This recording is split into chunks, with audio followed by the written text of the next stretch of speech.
I'm Ryan Green. And I'm Zack Taylor. And this is Commander Social. All right, so this week we are going to be talking about our top 8 cards from Modern Horizons. Yep. Before we get to all that, we want to thank you out there in audience land. We really appreciate you sticking with us. Thanks for joining us. And, if you like us, then, leave us a review. Don't forget to like and subscribe down below in the video, as well as tell a friend. We'd really appreciate it. Yep. And if you're looking for us on Twitter, together we're at Commander Social. Individually, I'm at Z4CK38. And I'm at Green Geek. So, Zach, what's been going on in your personal life, man? Not a whole lot, man. Just, some of the usual stuff. Had a pretty good Wednesday, though. We had Nick. Wednesday was hashtag Hella Dope Lit Fam. Yeah. So Nick from MTG Lexicon was in town for a conference, and AKA G3. Yes. Hit me up on Twitter and was like, hey, do you guys want to play some EDH? So we, it was a couple of weeks ago, we planned out. We had some barbecue beforehand. And you can't come to Austin without having some barbecue. And then we went to our local game store, Mothership, and played a few games. And shout out to the ship.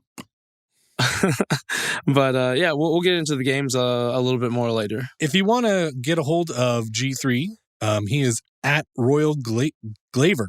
At Royal Glaver. Yes, on Twitter. On Twitter, yes, that's important. All right. Also, we should note here that Nick has a baby on the way. Yep. Due in like 4 weeks' time. So congratulations, man. For sure. Get ready to come to that hashtag MTG Dad Club. I hear there are mugs. There are. Actually, while we're doing that, we want to give a shout out to Andy from Commander's Brew. Little Harry was born. Yep. Right? So super congratulations there. So happy for y'all. For sure. And giving Sarah a virtual hug through the internet here. It's, having a baby's tough. And that's what I've heard. Yeah. We just hope you're recovering well and that baby's doing fine. And we're just so happy for y'all. I think so. Yeah. So what about you, man? All right. Well, that's going to bring us into our hashtag MTG Dad moment for the podcast here. So the first one up is Veronica. She's been having a little bit of trouble getting her pajamas on at night. She doesn't really want to focus. She wants to kind of play around and stuff. Yeah. And one of the things that, actually, I'll just say what she said first. So, it was the other night and I was trying to get her to put her pajamas on. And she said, the doctor said my arms don't work. That's what she said. Like, that was her excuse for like not having to put the pajamas on. Did that work? No, it didn't. But it was funny. And I will say the reason that she does that is because, we floss her teeth every night and we're like, okay, the dentist says we need to do this. And, or the doctor says we need to do that. We tell her why we're doing stuff because we don't just want her to do what we want her to do. We want to explain why so that she, understands there's a reason. So, but she's using that against us now. And as children want to do. It was pretty darn funny. And then the other one is for my son, Mal. He's doing so awesome. Like he's understanding so much these days. It's crazy. Mal's like, he's not necessarily like enunciating the words, but he's saying them. Like he'll say like all done when he's done with dinner, and he'll say like, he'll point to, the light and be like light, like he understands a lot of what's happening and he's starting to vocalize it. And it's super exciting. Like, it's just really cool to see my son, like, getting there, and I'm really excited to be able to have a conversation with him soon. Yeah, that's really cool. That reminds me of a video I saw on Twitter earlier in the week. It was like this dad and his kid, and the kid looked like he's about Malcolm's age. The dad just kind of leaned out on the couch, and they're watching some show, and the dad's like, man, I don't get it. And the kid will go, like, it'll kind of say something and be like, makes my hand, and the dad's like, yeah, I know, man, right? Like, and he's just having like a conversation with this kid, and it was really cute. Oh, that sounds great. You'll have to send that to me. I want to see it. I'll see if I can find it again. All right, cool. So it's not an episode of Commander Social if we don't thank our silent partner, Mr. Mike Condon. Thank you so much for all of your hard work. Not only are you the audio editor and the sound engineer, but you're also a dear friend and an executive producer, I dare say. Yes. I don't exactly know what an executive producer is, but Mike is one. I'm not sure that executive producers know what executive producers are. It's true. All right, so that's going to move us on into the MTG news segment here. Basically, there's been a little bit of an announcement here. You want to take this one? Yep. Wizards of the Coast announced that the London Mulligan will be in effect at the release of the Core 2020 set. There was some debate as to whether or not Commander was going to embrace that change or not, and the Commander Rules Committee put a tweet out saying, "Hey, this is what we're going to do. It's on." We've talked about it before. We're personally for it. We think it's absolutely going to be great for the game. I mean, Vintage, maybe not, but for EDH Commander, yes. Yeah, and actually, when we get into the games that we played later on, we actually used the London Mulligan. We did. We're going to practice with it, and we talked about it ahead of time. We did the responsible thing. We had the talk. Oh, yeah. And we decided that, we should practice the Mulligan, and I think it worked just fine. Yeah, I have no problems with it. Love it. All right, so London Mulligan official. All right, so actually, let's go ahead and talk about the games we played, right? Yep. So we had G3 visiting us from MTG Lexicon, and that was super cool. And we went down to our local game store, the Mothership, and got to play a couple of games of Commander. It's pretty sweet. The first game, Ryan played his Ganti Lord of Luxury deck. Luxurious. I played my Irely the Eternal Pilgrim deck. Eternal. We brought along the intern Elliot, T.H. Elliott, because we needed a fourth. So he played Tatiova, and Nick played Derevi. Now, we should say the Nick's deck actually seemed like it was kind of Nissa tribal. Yeah. Right? It was like a Living Lands type deck. And it was pretty sweet to watch it go. Actually, if my deck hadn't drawn the Immortal Sun and played it. Oh, man. He was gone off. Like, after you were dead, he was just doing all this. I was like, oh my gosh, what is happening? He ultimated Nissa, who shakes the world, and pulled all the force out of his deck. Yeah. Indestructible lands, and all of his lands were like creatures and stuff. It's pretty brutal. Yep. However, he did not end up winning that game. No. Good old T.H. Elliott, the intern, won the game with a whole bunch of Ravenous Baloth triggers. Yep. I'd also like to mention that T.H. Elliott broke decorum in this game by playing Vorinclex. Not to mention the Rampaging Baloth, but he played Vorinclex, and Vorinclex was on our salty list. It was, yeah, and so was Rampaging Baloth. And not only did he play Vorinclex, he played it like 3 times. Yep, and then he had 2 swords attached to him, and the best 2, Feast and Famine and Fire and Ice. It was just like, oh my gosh! And then so I was like, I'm about to destroy this thing, and I was like. Then he was like, oh, it has protection. I was like, okay, fine. So return to dust both the swords. Right, but he had gotten a couple of turns of use out of the swords. And when you get to use Feast and Famine sword to untap and you've got Vorinclex in play, it's so good. It's like double, right? It's like quadruple mana. And it was very efficient, and he got to cast a lot of cards, and then he did Consecrated Sphinx to refill his hand. So, there was just no stopping that train, and it was full of gas. Mm-hmm. And he definitely took that game down. T.H. Elliott is now in the corner, as one may say. We put a Praetor cap on him. Yeah, we're like, you need to write a whole bunch of sentences on the chalkboard. I will not play Praetors. I will not play Praetors. All right. So game 2, the rundown is I was playing my Vile Smasher plus Thrasios Triton Hero deck. Zach, you were playing your Tezzeret MOTB, aka Sharoom deck. Yep. TH was playing the Scarab God, and Nick was playing his red-blue Adeliz Wizards tribal deck. So I got to see he had a nice foil Kasmina, Enigmatic Mentor, and that was really cool and put in some good work. I like that card. Oh yeah, and so this game was a pretty short game. I ramped hard. Yeah, you did. I went deep on the ramps. I did the blue-green one that you draw a card and put a land into play. A spiral. Yeah. Woo, nice. All right. And then the next turn after that, I did Sky Shroud Claim, got 2 forests or something, or no, it was Explosive Vegetation. That's the one. Yep. I remember you playing it. And Nick was going to counter it, but it was like a counter spell that only countered things that targeted him, so that didn't happen. And then how dare you not target him with that Explosive Vegetation? I know, right? I should have. Yeah. But so then I did a Villainous Wealth for 6, which is 9 mana. and I had Vile Smasher in play, so it was like 9 random damage, was pretty sweet. And I targeted TH deck, and I got Frosty T, the Frost Titan.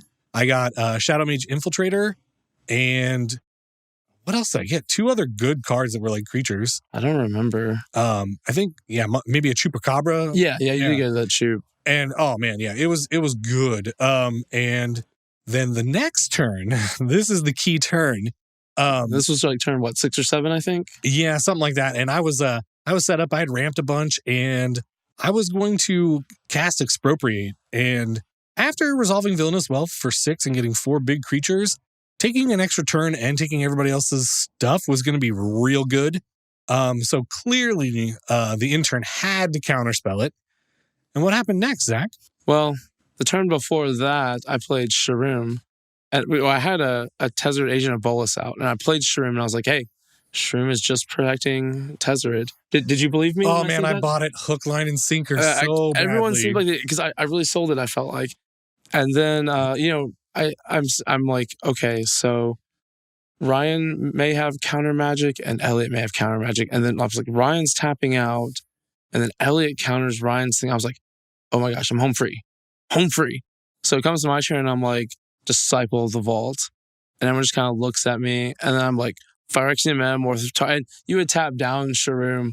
And I was like, Phyrexian Metamorph targeting Shroom. And I was just like, you must stop it.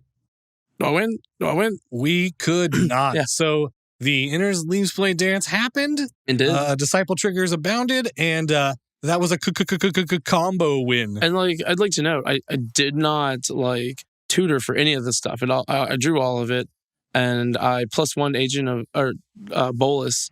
I'm sorry, Tezzeret Agent of Bolus 3 times that game. First time I got a Thopter Foundry, and I totally whiffed the other 2 times. Yeah, and after that game, your boy ZT had to put on the combo hat and go sit in the corner with TH. It's true. That is what needed to happen. I mean, that was like the 5th time I've played that deck, and only the 2nd time I've won. So, I think I'm getting my 25%. All right, sounds about right. Okay, so that's going to lead us on into a segment we like to call Commander Rules.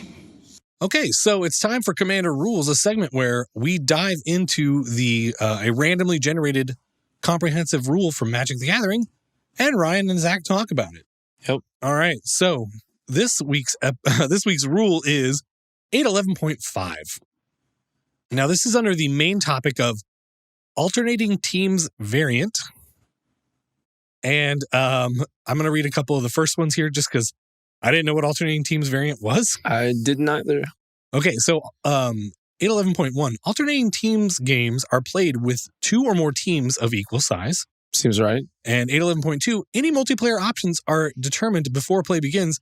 The alternating team variants uses the following default options. Range of influence and attack left or attack right, and the deploy creature options. There's a whole bunch of stuff here, okay? But I'm just going to go into 811.5, which says, in the alternating team variant, a team's resources, i.e. cards in hand, mana, and so on, are not shared. Teammates can't review each other's hands unless they are sitting next to each other, which I find kind of strange. And teammates may discuss strategies at any time. Teammates can't manipulate each other's cards or permanents. How does that hit you? Long and hard. Yeah, this is crazy. So there's a variant out there, and it just says hey, you can't look at each other's hands unless you're sitting next to each other, which is so interesting. I guess it's because you could hold your hand out there, and it's a hard to police rule. Well, what I'm thinking is that in this format, maybe you sit it's team A, team B. Oh, A, B, A, B, A, B. Yeah. Or maybe it's ABC, ABC, and then you could look. So basically, depending on the seating configuration. Yeah, exactly. Yeah, all right. Interesting. So, that's Commander Rules. That was an interesting one. Yeah, I'm definitely going to follow that away into things I never need to remember. Got there. Woo! All right. So that's going to move us right on into the main topic. We're going to do our typical Commander Social secret list style. We're going to do our top 8 Modern Horizons cards for Commander. Yep. Now, Zach, there's a little disclaimer here, eh? There is. So that's the Canadian way to ask that question. Right. Hey, so what's all this about?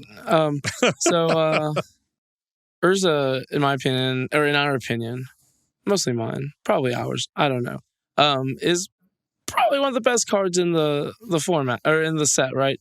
We were both he was gonna appear on absolutely both of our lists at somewhere. So we decided, that's a given. We know Urza's good. Let's look at some other cards that aren't Urza. So our lists do not have Urza. He is our 0.5 above the one. Yeah, and also Urza's potentially a little bit controversial because it might be too good and it could get banned or maybe banned a couple months down the road. So, let's just go ahead and say maybe not the most casual of commanders. So we're not going to talk about it. And, we just know that it's good. And I mean, I just want to put him in the 99 of my Tezzeret deck. Oh, I kind of want to build the deck. I think I'm that guy. Guy on the right, guy on your right. Yeah. But yeah. Guy who doesn't have any more friends. Yeah, exactly. So I don't know. So yeah. So now, Zach, before we get started, what's the over-under on how much overlap we have? Yeah, because we've got to do that. It's not a secret list unless we discuss it. I don't know. What do you think it is? I'm gonna let you go first this time. All right, I will set the over-under at 4. So you think we're gonna get 4? No, I'm saying I think that you should say if it's going to be less or more than 4. Or exactly 4. Less. Zach thinks less. How much less? 3. Okay. So Zach thinks 3. Okay. Well, I guess I'm taking the over. I think 3 is the right answer, but we'll see. So we're both saying 3? Well, no, I set the limit, so you get it, and I take the scraps. Oh, okay. I don't understand how this is working, but cool. Okay. So it is time to do our secret list, and we're going to read the cards out and all that fun stuff. I do have an honorable mention. Do you have any? Honorable mentions. Yes. My honorable mention is Yawgmoth. Okay. I don't think he's necessarily in the top 8 best cards of the set, but flavor-wise, I'm building I've wanted to build a mono black deck for a while. And I think I'm going to try to build a Phyrexian Yawgmoth sort of deck. Oh, on flavor. Yeah. Okay, that sounds decent. All right. Yep. My honorable mention is Sword of Truth and Justice. And it's a 3-mana sword. Equipped creature gets +2/+2. It has protection from white and from blue. And whenever a equipped creature deals combat damage to a player, put a +1/+1 counter on a creature you control. Then proliferate with an equip cost of 2. Yo, Ryan, does it count as an overlap if it's in your honorable mentions? No. Okay, good. Good. All right. So yeah, I think the card's good. It almost made my list, and we'll see. Okay, so since I just read one, why don't you do your number 8 top cards from Modern Horizons? And I'm going to try not to look. Can you see it from how I have it now? Yes, kind of.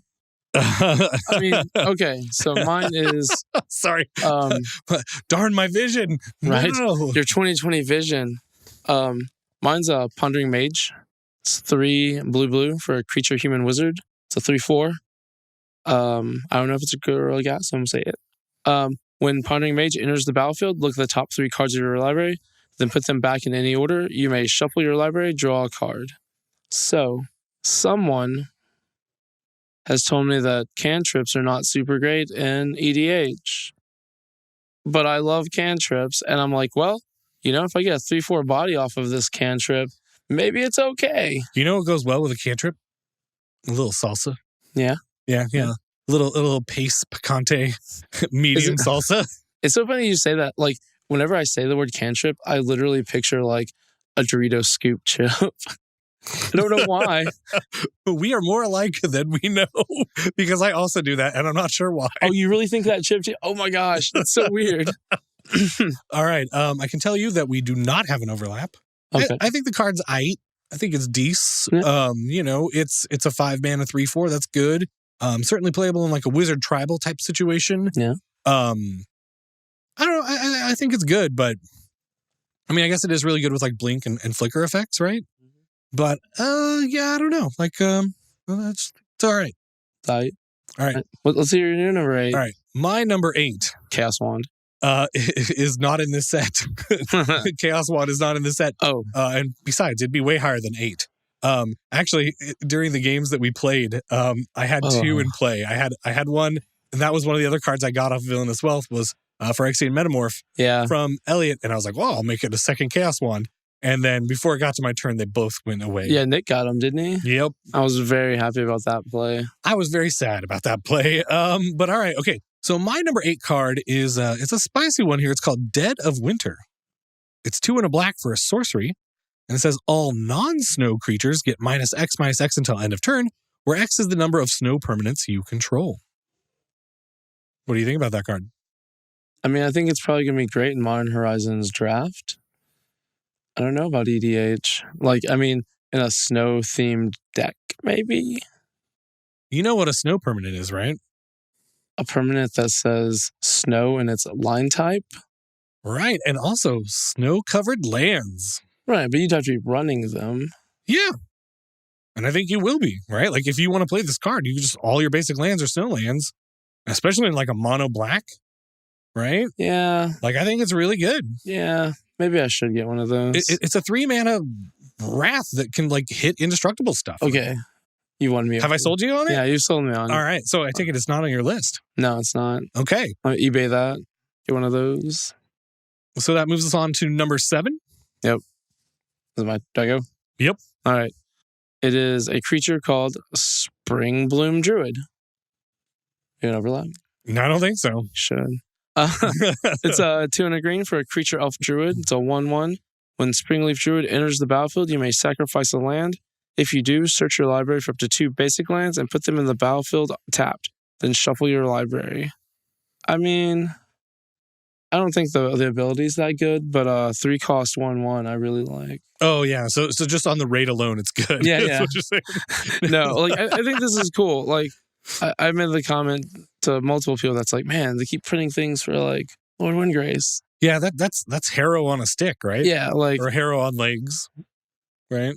Yeah, I don't know. I like it. I think it's cool. I think it's good. I think that there's enough. Like I think it's replacement level. I think there's enough cards that do this in EDH that I don't think you're going to want to run it every time. Like I think Wood Elves is probably better in a lot of decks. I think it's good. I think it's fine. I think it's definitely playable. But top 8 material, I'm going to say no. I was trying to like, get out there and like be diversive with my cards. I didn't want to be like all rares and like mythics and whatnot. Oh, I did want to be like all rares and mythics and whatnot. Is that why you like kind of scoffed when I was like, yeah, we should try to like do some like commons and uncommons as well as rares and mythics? I mean, I wouldn't say scoff. I mean, I might have like haughtily laughed at you. I mean, isn't that worse than scoffing? Probably. Okay, fine. All right. What is your number 7, Mr. Smart Guy? My number 7 is Tectonic Reformation. Why don't you tell us what that does? No light bulbs going off. I think we don't have an overlap. It's 1 and a red for an enchantment. Each land card in your hand has cycling for a single red mana. Oh. And you can cycle Tectonic Reformation for 2. I think this card's sweet. Yeah, that card's real good. I think mono red would love this. I know for a fact that I have a lot of mono red decks, and I often have a ton of lands in hand because I just really don't have any way to put them into play. And just cycling them out for more cards is exactly what I want to be doing. And this thing cycles if you don't have any lands. So it's like never dead. And you could even build around it, right? You could do like an Astral Slide, Lightning Rift kind of thing. And the new one, Astral Drift. Yeah. Right? So, I mean, I think there's like build around potential. I think it's really good. And it's just each land card in your hand. So even if this is like in, I don't know, like Lord Windgrace, right? Like you can spend red and cycle a forest. I feel like I should get that card too. So like my thinking with that when seeing that card was like I don't know how good it's going to be in Commander. Like I'm interested to see, but like for Modern and like some of the mono red decks, I think it's just great because you get like 4 mountains out. That's all you need, right? You got extra mountains in your hand. Why don't you go ahead and cycle that for something different? Like I think that's great. And it's a single red mana. It's really good. Yeah. I actually, I mean, like as far as cards I'm going to play, this is on the list for sure. Yeah. All right. So what else you got? Okay. Wait. So am I supposed to do my 6th card now? Let's call it. Yeah, I think okay. so. I think we're gonna overlap here. Hall of Heliod's Generosity. Indeed, we do. All right. Do you want me to tell you where it is on my list? Sure. Mm-hmm. Like number 2. Number 1. It's number 4. So mine's 6 on mine. Okay. So it's a legendary land. You tap and add 1 colorless, or you can pay 1 and a white. Tap it. Put target enchantment card from your graveyard on top of your library. So it's like Academy Ruins, like, but for enchantments. Enchantments, yeah. Like, this could go in my, like, Entirely Corrupted deck and be, like, super sweet. Because I'm definitely, like, sacking enchantments to counter spells. Oh, yeah. And there's tons of enchantments you can just sacrifice, like Seal of Cleansing, right? Sure. Aura of Silence. Totally. Pattern of Rebirth. Yep. There's a ton. Yeah, I think it's really good. And I think it's like really breakable. And also, like, it's on a land. Like, the opportunity cost for including this land in your deck is very small. Yeah. And, you know, like, if you've got some problematic enchantment and you can just keep bringing it back over and over again, and if it can get value, like if you've got some enchantresses in play, like, I don't know. I think it's really, really good. And side note, when this card was spoiled, I was like, oh yeah, it's time to buy a box. Yeah. Like this was the card that pushed me over the edge. I remember you telling me that. Like, I was like really excited about this card, and I still am. And yeah, I don't know. I really like it. What is that 1 white enchantment that no one likes that I play? Blind Obedience? Yes. Man, I get my blind obedience. I can destroy it. I can just bring it back. Yeah, exile that puppy. Oh. Although luckily we do have some stuff that exiles enchantments. So do we? Yeah, I think Return to Dust does. Yeah, right? it does. Yeah. I'm just kidding. So, all right, what's your next one? All right, so my number 6 is Echo of Eons. Did this make your list? Did not. What card is this? Oh, I do think that's a neat card. I just wasn't sure how good it was. So it's 4 blue for a sorcery, and it says each player shuffles their hand and graveyard into their libraries, then draws 7 cards. Okay, cool. Yeah. Like that. It has flashback for 2 and a blue. That flashback is a lot like Time Twister, which is one of the Power 9 cards that's, you know, available to play in Commander, but it's like vintage, like really good. And I got like 20 of those. You want one? Please? Yeah, sure. Okay. Yeah. Give me my safety deposit box. Yeah, it's only a couple grand. Whatever. You know, whatever. It's a couple grand between friends. Yeah. So I think this card's great. I think what's really cool about it is when you play it for the main mode, it doesn't exile itself. Right? Because like it has flashback. So like you can play it for the main mode and like get it back and play it for the main mode and get it back all day. So that's great. But the bit is it's not that hard to get a card into your graveyard. It's really not. It happens all the time in Commander. And man, if you flash it back for that 3, like sometimes you like wreck your opponent's strategy. Like they had stuff in hand, like the combo, and then they're gonna go off. Yeah. And then it goes away. And it shuffles in graveyards, right? So it's like graveyard hate too. Right? Like if they're playing like some Carador Ghost Chieftain thing, get that out of here. And only 3 mana, you know, if it's late enough in the game, you've maybe got like 4 or 5 more mana to play that turn. So you get like the first crack at like deploying the new stuff from your hand. Yeah. So I don't know. I think it's really good. I think it's pretty legit as well. I was kind of on the fence, but you seem really excited about it. So I'm going to say it's good now. All right. So far I've convinced you on Echo of Eons and Dead. Actually, I've convinced you on all 3 of my picks so far. What were your 3 picks again? Echo, Tectonic Reformation, and Dead of Winter. Yeah. No, I knew the red one was good, but Dead of Winter, I was like, oh, this card stinks. But now I'm like, oh, I see the potential. So what's up next? Is Sisay # my Weatherlight Captain. Jahora, get out. So it's Sisay Weatherlight Captain, 2 and a white for a legendary creature, human soldier. It's a 2/2. Sisay Weatherlight Captain gets +1/+1 for each color among legendary permanents you control. And then you can pay white, blue, black, red, and green. Search your library for a legendary permanent card with converted mana cost less than Sisay's power. Put that card into the battlefield, then shuffle your library. So even if she's not buffed, she can go get like Hope of Girapur. Right? Yeah. And you know, any legendary land like this Hall of Heliod. Yeah. Right? And I mean, tell us why you like it, because I'm gonna agree. Yeah, like it's like we've talked about this before. Like one of the sets that I just collected Ryan collected all the green cards possible. I collected all the Weatherlight cards because I just like loved the Weatherlight story. I thought it was so good.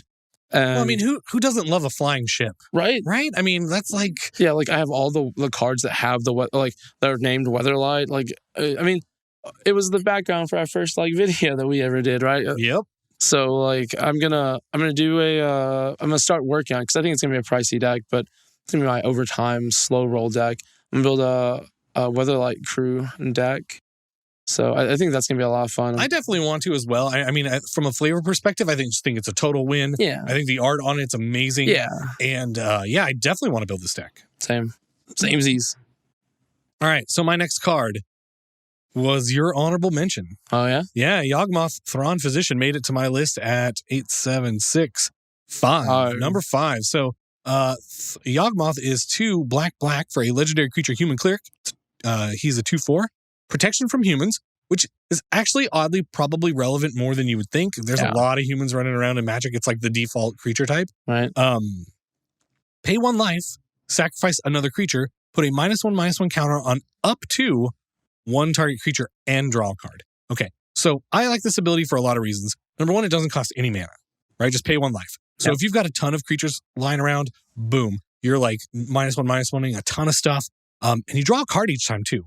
So, like, if you've got, like, Endrixar, Master Breeder, or, like, what's the fairy one? Bitter Blossom. Yeah, Bitter Blossom, right? Just like... What's that new one? Oh, yeah, the mass one? The Dread Horde. Yeah. Summon the Dread Horde or something like that. But then also, Yawgmoth has black, discard a card, proliferate. So I think that's really cool, too, right? Because it synergizes with the -1/-1 counters. And then if you've got any +1/+1 counters, awesome stuff's happening. Any persist creatures... that's going to do a number, right? Because they come back with that -1/-1, and then you discard and you get to put, oh no, that's not going to work.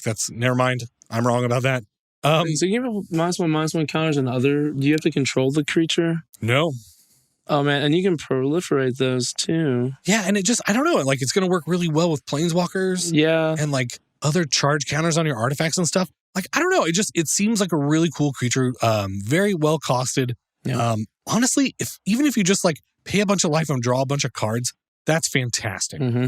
Like, I mean, yeah, you got to have the creatures to spare, but black is really good at that. It is. So yeah, I don't know. Like, definitely, I think belongs on the list. Something I'm excited to play around with. What's up next for you? Winds of Abandon. Okay, yeah, the old Path to Exile, Wrath to Exile. Is that what we should call it? Yeah, I think so. Yeah, I think I just that. got there in one. Yeah, Wrath to Exile. Not on my list. I think the art's real cool too. I don't really understand it, but I think it's cool. So Winds of what is this? Okay, Winds of Abandon is 1 and a white sorcery. Exile target creature you don't control. For each creature exiled this way, its controller searches their library for a basic land card.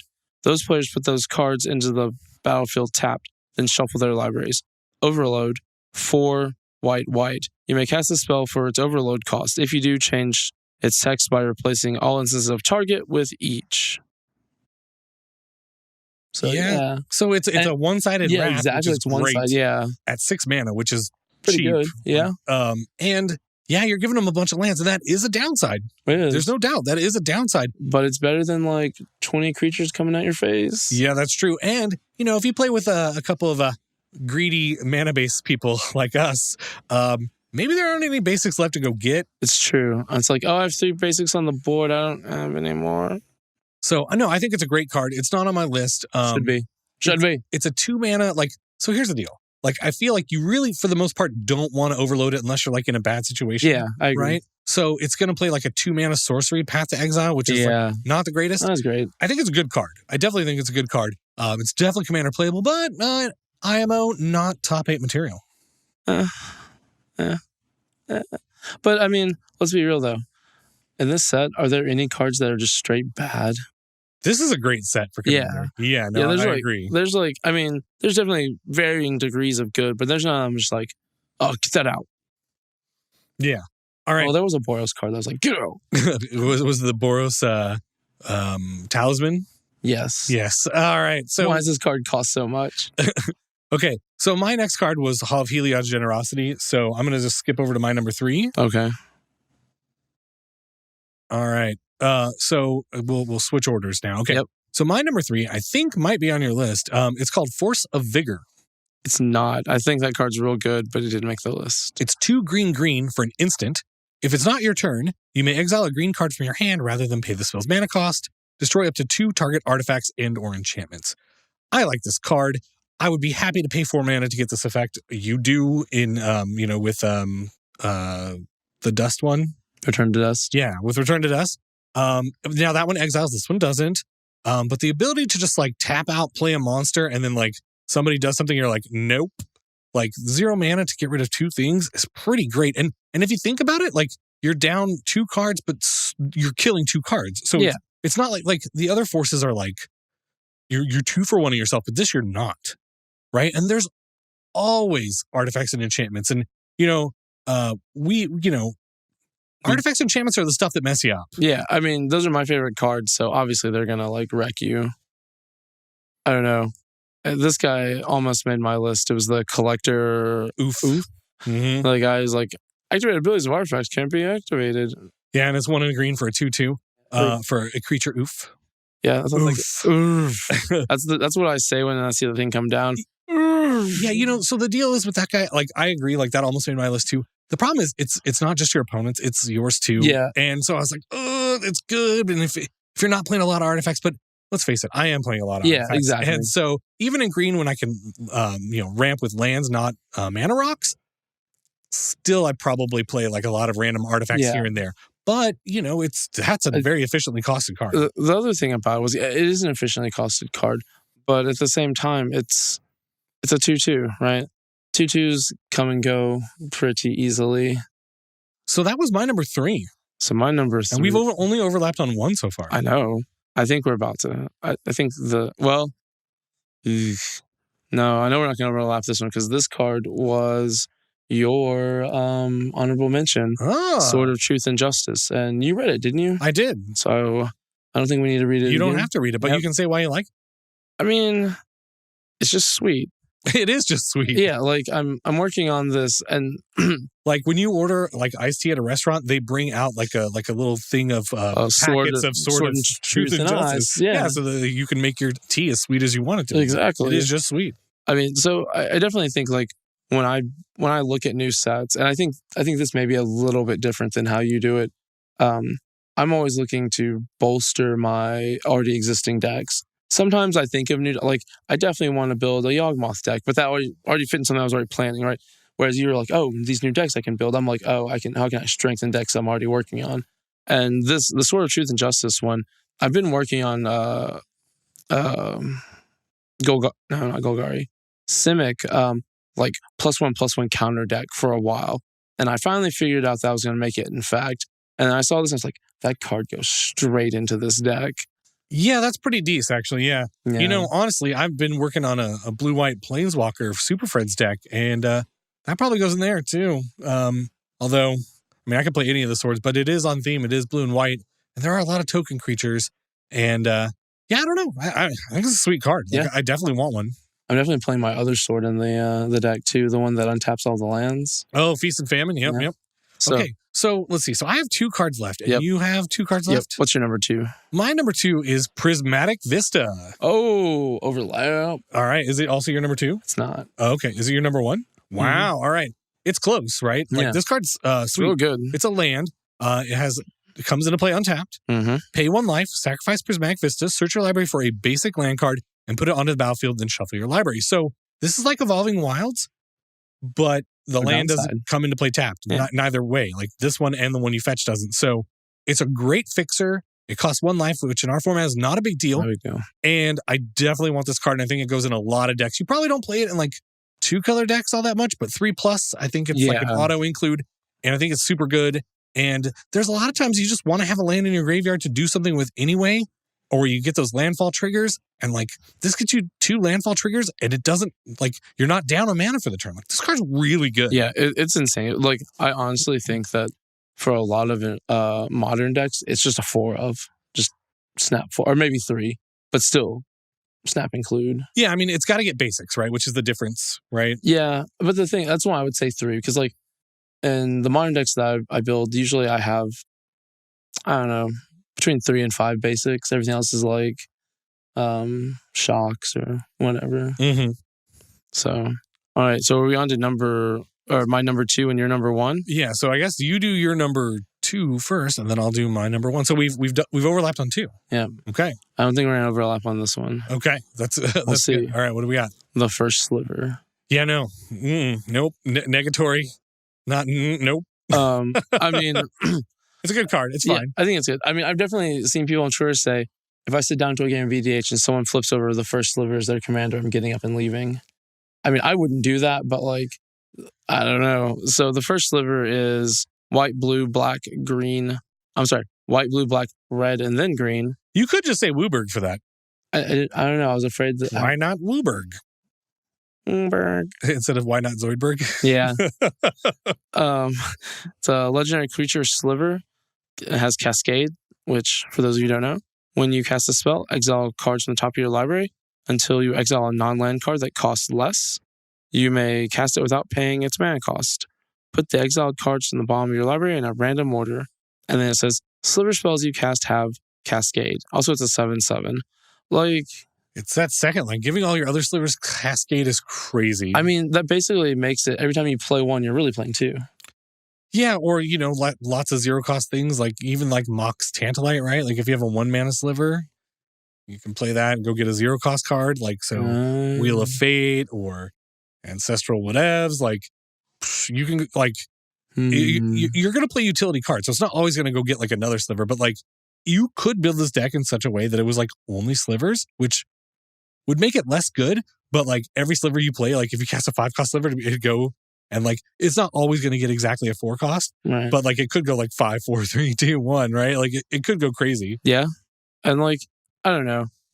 I think that like, I mean, I've always wanted to build a sliver deck, and I do have a box of slivers that I've just been collecting over the years. So like, if I got one of these, like maybe I'd build it. I don't think I'd build it in a annoying degenerate way. But then again, I am known for building annoying degenerate decks. So Jason Alt 75% theory, it works a little different on me. I build my decks at 100%, but I play at 50% of the average player. And therefore you average those out and it's 75%. Yeah. Yeah, that's how math works. Good job. All right, Is I like that that. how math works? Yeah. All right. Okay, so your number 2 was Cascade Sliver, the first sliver. Yep. Okay. Let me think what your first one might be. Did you put Urza on your list anyway? I didn't. Urza was originally number 2 on my list. So this is a card I like more than Urza. Let's see. I'm looking at a list of all the cards. It is Kess? Nah. No, Kess is a reprint. That wouldn't be on there. I don't know, man. Is it Flusterstorm? No. All right. That was an excellent attempt. I will tell you, we don't want to leave the listeners waiting. Is it Fallen Shinobi? It is not. Is it the second sliver? It's the 4th sliver. Okay. It's called Unbound Flourishing. Oh, I was literally about to say that because it was right here. Yeah, this card is sweet. It's 2 and a green for an enchantment. It's a mythic. And it says, whenever you cast a permanent spell with a mana cost that contains X, double the value of X, right? Sweet. All kinds of Hydras doing their thing. Yeah. Whenever you cast an instant or sorcery spell or activate an ability, that part I missed the first time I read it. Yeah. The spell's mana cost or that ability's activation cost contains X. Copy that spell or ability. You may choose new targets for the copy. Okay, so the dream, right? Oh gosh, is this some Electro Dominance business? Yeah, that's right. You just cast Electro Dominance with this in play, and you're like, yep, double it up, and then get some other stuff in play. And yeah, this card's crazy. Hydra Tribal, you could definitely go that route, but I think just any sort of like a teamer spell slinging deck is going to be sweet with this card in it. I think that it does activations too. So like artifacts that do it, like yeah, I was thinking like Hangerback Walker. Yeah, exactly. That's a perfect example. Because it's XX, right? So you put 5 into it and it's 10. So you're really getting 20 mana out of that? Yeah. Well, okay, I'm not exactly sure, but like if you math, yeah, if you cast it for 5, it's going to double that 5. Well, okay, so if you cast it for 5, you've really spent 10 mana, so you're still only getting double mana. We'll be right back. I'm gonna get something. Okay, am I supposed to entertain the audience while you're on? Yes, I'm gonna be back. Okay, so viewers out there in audience land, how's it going? It's good to see you. Right now I'm alone. There's noises happening here. But I'm back. Let's calculate. Let's calculate. So right. we put carry the 6. Okay. Move a thing back and forth. Yeah. I move my beads back and forth. I move my beads back and forth. So yeah, all I can see is you get a big Hangerback Walker. Yeah, no, for sure. Like that's a perfect example. And like There's a card called Mishra's Helix, which is like a 5-mana artifact, I think. Don't you say his name here. We're an Urza family. It's Urza Town. And you spend X and like tap X lands or something. So it's like, well, double that. And like, there's so many possibilities. I just think the card's sweet. It is. And I think there's a lot of stuff to be done with it. So, all right. So that's our top 8. We overlapped in 2. Yeah. So it was definitely under 4, but it wasn't the sweet 3 like we thought it might be. So in this over-under scenario, did I still win? Let's go yes. I think so. Okay. Because you just took the under, which I should have put at 3, and then you might have just said 3, and then I would have been good. But that's okay. All right. So let's move on to the next bit, right? Yep. That's our list. So listeners, viewers, let us know what your top 8 cards are from Modern Horizons. And like, what are you the most excited to play about? Are you going to brew any of the new commanders? Are you super excited about Unbound Flourishing like I am? Are you going to be that guy and build Urza? Like, let us know, please. Like, yeah, hit us up on that Twitter. Okay. Definitely want to see your deck lists of new things. And now it's time for a segment called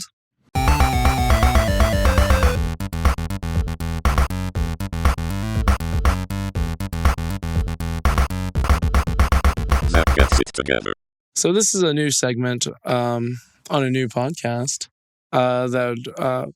it's a new segment, it's a new cast, and I'm feeling fine. That's not a song, those are just words.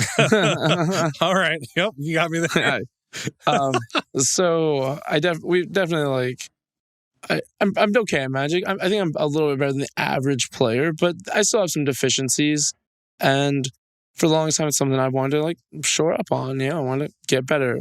So I've we're taking steps to do that, talking to some people, and one of the things I'm doing is I'm looking at a course on a site called spikeacademy.com, and there are courses like there are sections, and each section has like little sub videos, and you watch them, and it has Paulo Vitor Damo de Rosa. Did I say that right? PVDDR. Yeah, that's how I always refer to him as. Paulo Vitor Damo de Rosa. So I watched the first, I watched 2 of them. I watched the intro where he tells me who he is. And I was like, yeah, I knew you were. And, yep. And then he's got all his trophies in the background. So, but then the first real section was on, making a game plan, right? And I think that's very important. He says you need to envision a scenario in which you win and then try to achieve that.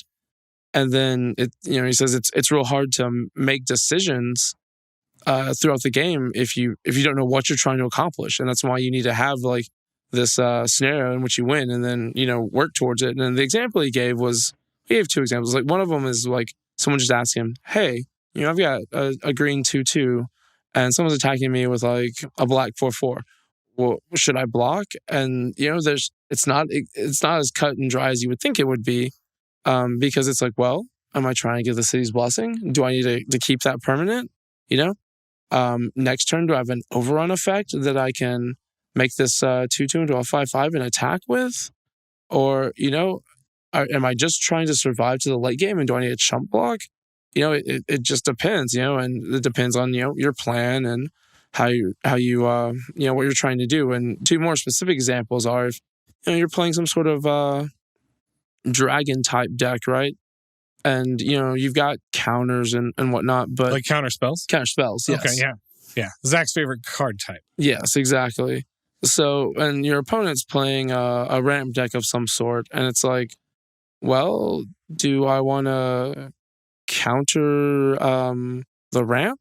Or do I want to wait and maybe just counter their big spells? Because you're trying to get Dragon Lord Ojutai out, and in this scenario, he says you want to counter the ramp because that keeps them from being able to make their bigger plays. So you can play your Dragon Lord Ojutai, and then you don't have to worry about them casting a Nugan or something, right, and just destroying it. So, but if you're playing some sort of like Azorius, like harder control type deck. You don't counter the ramp. You counter their big spells. So that's what I was saying. So I felt it was a pretty good lesson. They're short videos, and we're going to do this pretty regularly. And I think the big thing is you need to have a plan. You need to be thinking ahead of what you're trying to do. Keep that in your head, and then do what you need to do to get there. Yeah, we're big on plans here at Commander Social, and you should have one. And actually, that's a really, really great starting lesson. I totally agree with that.